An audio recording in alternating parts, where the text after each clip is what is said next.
প্রকাশ্য দিবালোকে জনবহুল রাস্তায় বহু মানুষের সামনে গুলিতে তার শরীরটা ঝাঁঝরা করে নির্মম হত্যা। মৃতদেহের সামনে খুনিদের নাচ। ৩৬ বছর আগেকার কথা। এমন খুনের এফআইআরও করা হয়নি। তার কেরিয়ারের লেখচিত্র এতটাই দ্রুত ঊর্ধ্বগামী ছিল যে যা দেখে হিংসা হতো খ্যাতনামা শিল্পীদেরও। অনেক শিল্পীদের কাজ পাওয়াই প্রায় বন্ধ হয়ে গিয়েছিল। সবাই শুধু তার গানই শুনতে চাইত। গরিবের ঘরে জন্ম নিয়েও মাত্র ২৭ বছর বয়সে সাফল্যের চূড়া স্পর্শ করার সময় খুন হয়ে যান তিনি। নমস্কার, আজ আমি সেই বিখ্যাত শিল্পীর কথা বলবো যার নাম অমর সিং চমকিলা। এমন একজন শিল্পী যিনি সে অর্থে গান শেখেননি, কিন্তু গানে পাঞ্জাব জয় করতে নামমাত্র সময় লেগেছিল তার। সাফল্যের চূড়া স্পর্শ করার সময় খুন হয়ে যান তিনি। খুন হন তার স্ত্রী অমরজিৎ। এই ঘটনার পর ৩৬ বছর পেরিয়ে গিয়েছে। তার অনুগামীরা আজও শোকে বিহ্বল, কিন্তু পুলিশ সেই খুনের কোনো মীমাংসা করতে পারেনি। আজও হয়তো প্রকাশ্যে ঘুরে বেড়াচ্ছে তার খুনিরা। অমর সিংয়ের জন্ম লুধিয়ানার ডুগরিতে। ২১শে জুলাই ১৯৬০ সালে একটি দলিত শিখ পরিবারে তার জন্ম। বাড়ির সবাই তাকে দুন্নিরাম বলে ডাকতেন। পরে নামকরণ হয় অমর সিং। পড়াশোনায় তিনি সেরকম মনোযোগী ছিলেন না। ছোটবেলা থেকেই বৈদ্যুতিক জিনিসপত্রের প্রতি অমর সিংয়ের ছিল প্রচণ্ড আকর্ষণ। বড় হয়ে ইলেকট্রিশিয়ান হওয়ার স্বপ্ন দেখতেন, কিন্তু তার সেই স্বপ্ন পূরণ হয়নি। অভাবের জন্য বাধ্য হয়ে নাবালক বয়সেই লুধিয়ানার একটি কাপড়ের কারখানায় কাজে ঢুকেছিলেন। ছোটবেলা থেকেই গান বাজনার শখ ছিল। পেশাদার কারোর কাছে গান শেখেননি, কিন্তু গান বাজনা ভালোবাসতেন। কিন্তু নিজের চেষ্টাতেই হারমোনিয়াম, একতারা এবং ঢোল বাজানো শিখেছিলেন। নিজেই গান লিখতেন, নিজেই সুর দিতেন, নিজেই গান গাইতেন। মাত্র ১৮ বছর বয়সে ১৯৭৮ সালে বন্ধুর কথাতেই তিনি সে সময় পাঞ্জাবের জনপ্রিয় শিল্পী সুরিন্দর সিন্দার সঙ্গে দেখা করেছিলেন। প্রিয় বন্ধু কুলদীপ পার্সের বাইকে চেপে সুরিন্দরের কাছে গিয়েছিলেন চমকিলা। সুরিন্দরেরই একটি গান গেয়ে তাকেই শুনিয়েছিলেন, যা শুনে মুগ্ধ হয়ে গিয়েছিলেন সুরিন্দর। সেদিনই চমকিলার উজ্জ্বল ভবিষ্যৎ তার চোখে পড়েছিল। চমকিলাকে নিজের দলে নিয়ে নেন সুরিন্দর।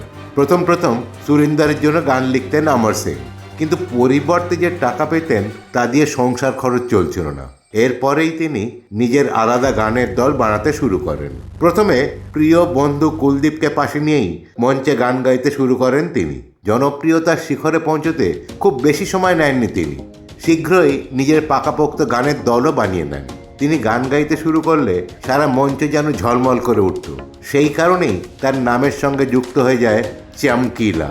পাঞ্জাবিতে চমকিলার অর্থ হচ্ছে যা চমকায় বা উজ্জ্বল। ওনার জনপ্রিয়তা এতটাই বেশি ছিল যে অনেকে ওনাকে পাঞ্জাবের এলভিস বলতো।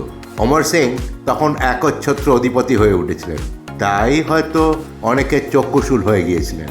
প্রসঙ্গত, এলভিস প্রিসলে হচ্ছেন বিংশ শতাব্দীতে আমেরিকার সবচেয়ে বিখ্যাত গায়ক, যার গানেও একটু অশ্লীলতার ছোঁয়া ছিল বলে অনেকে মনে করে।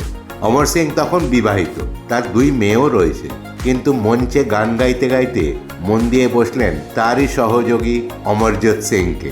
প্রথম স্ত্রীর সঙ্গে বিবাহ বিচ্ছেদের পর তিনি অমরজিৎকে বিয়ে করেন। অমরজিতের সঙ্গে বিয়ে হওয়ার পর থেকে তার কেরিয়ারের আরও উন্নতি হতে থাকে। মঞ্চে দুজনের জুটি খুব পছন্দ করতেন শ্রোতারা। সারা পাঞ্জাব জুড়েই তারা গান গেয়ে বেড়াতেন।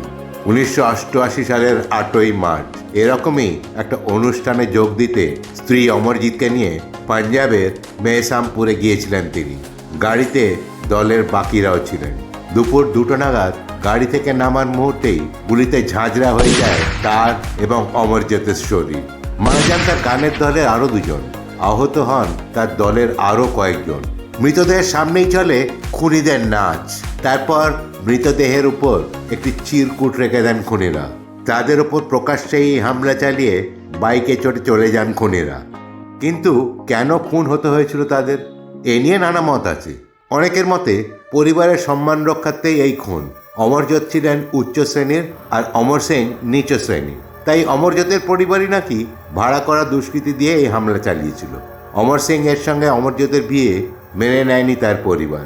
মেয়ে মঞ্চে উঠে গান গাইলে এতে নাকি পরিবারের অসম্মান হচ্ছিল, তাই পরিবারের সম্মান রক্ষার্থেই মেয়ে জামাইকে খুন করে দেওয়া হয়। আরেকাংশের মতে অমর সিং এর গানের কিছু শব্দ অপছন্দ ছিল শিখদের একাংশের। খালিস্তানি আন্দোলনে যা নাকি প্রভাব ফেলতে পারত। অমর সিংকে থ্রেটও করা হয়েছিল বলে শোনা যায়। সে কারণেও তিনি খুন হতে পারেন বলে অনেকের ধারণা। তদন্তকারীরা এটাও অনুমান করেছিলেন যে প্রতিদ্বন্দ্বীদের কাছে খুবই ঈর্ষার পাত্র হয়ে উঠেছিলেন তিনি। অমর সিংয়ের জন্যই অনেকেই অনুরাগী হারাচ্ছিলেন, উপার্জনও কম ছিল। তারাও পরিকল্পনা করে খুন করে থাকতে পারেন। তদন্তে এমন একাধিক অনুমান উঠে এসছে, কিন্তু কোনো অনুমানই ধোপে টেকেনি তদন্তকারীদের। সাধারণ মানুষ এই হত্যার প্রতিবাদ করেছিলেন, কিন্তু প্রতিবাদ কিছুদিন পর থেমে যায়। তাই 36 বছর পরও এহেন এক খ্যাতনামা ব্যক্তির খুনের রহস্য অজানাই রয়ে গিয়েছে। কোনো সন্দেহভাজন আজ অবধি গ্রেপ্তার হয়নি।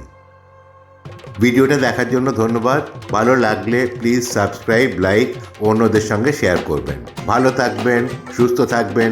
ধন্যবাদ।